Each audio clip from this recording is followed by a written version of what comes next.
Hello friends, I am Dr. Sirajul Haq. I welcome you in my YouTube channel. Today in this video I am going to talk about transport number. Friends, during electrolysis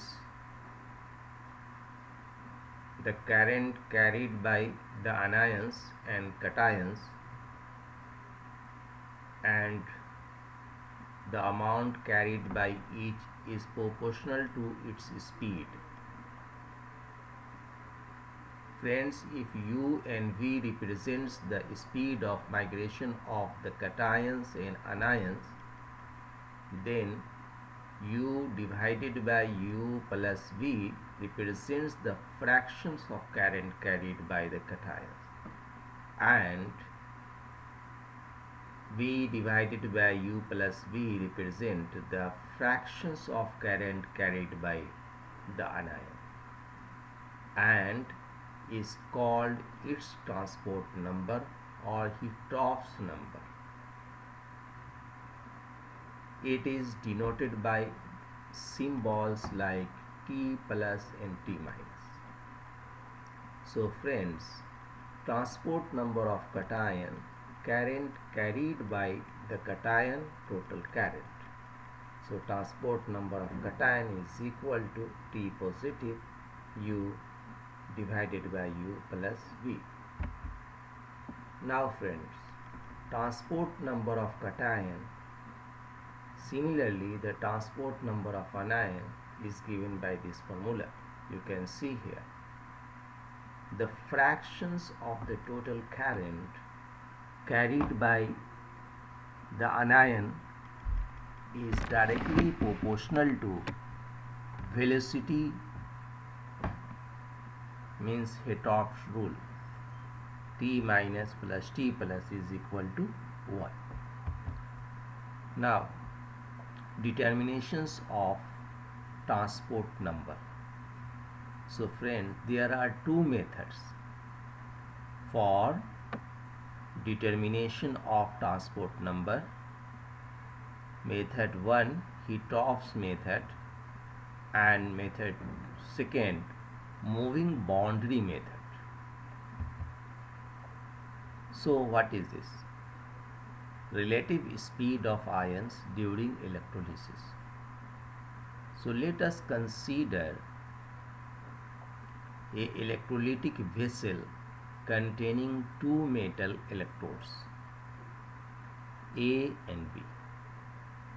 The vessel is divided into three compartments AC, CD and DB. You can see here, termed as anodic, central and cathodic compartments respectively.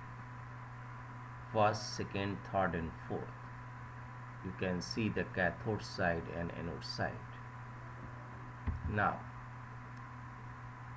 before electrolysis, the positions of solution is represented as first in the diagram you already seen.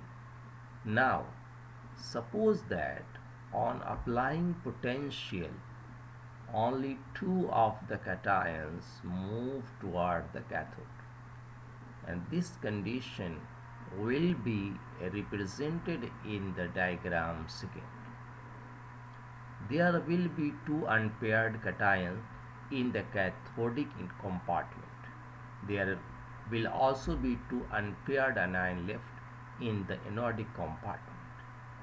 As unpaired ions always get discharged at the respective electrode by the gain or loss of electrons, as the case may be. So, two cations will be discharged at cathode and two anions will be discharged at anode. So friends, now suppose that if two cations move toward the cathode and two anions will move toward the anode. In the same time, as represented by third, now 4 cation and 4 anion will be discharged at the respective electrodes. So what? So finally, if the cations and anions move with a different velocities, so that 2 cations move toward the cathode and 3 anions move toward the anode. In this case, 5 unpaired cations and 5 unpaired anions, that is the same number, will be discharged at the respective electrodes as shown as fourth in the diagram.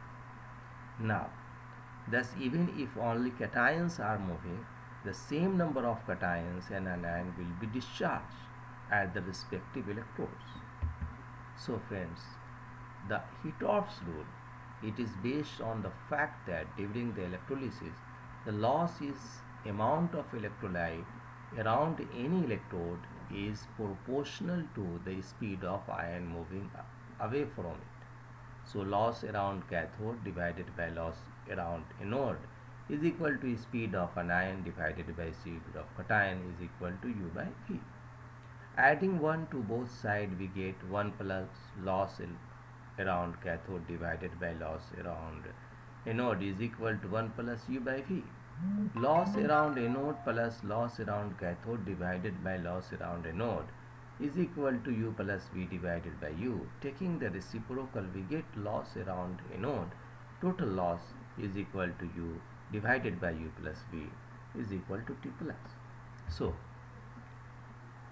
experimental procedure, Hittorff's apparatus consists of a two-limbed vessel connected by a narrow U-tube in the middle.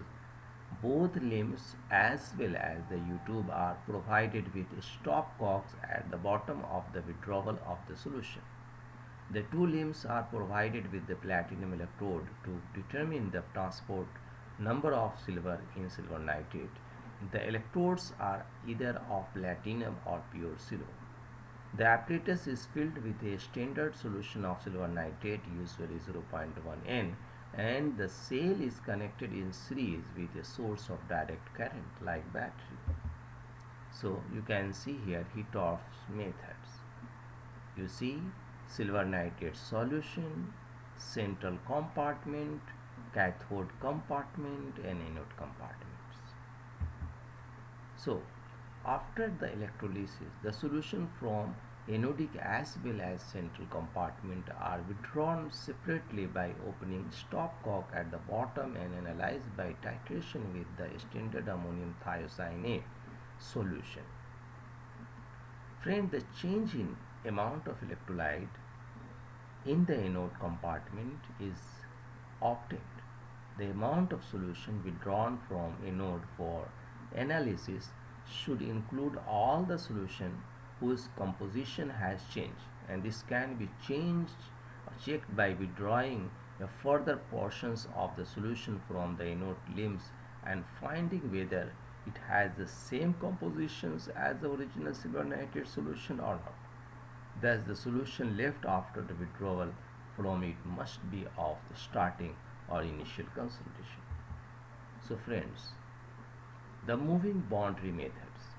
This method is based on the direct observation of migration of ion in an electric field.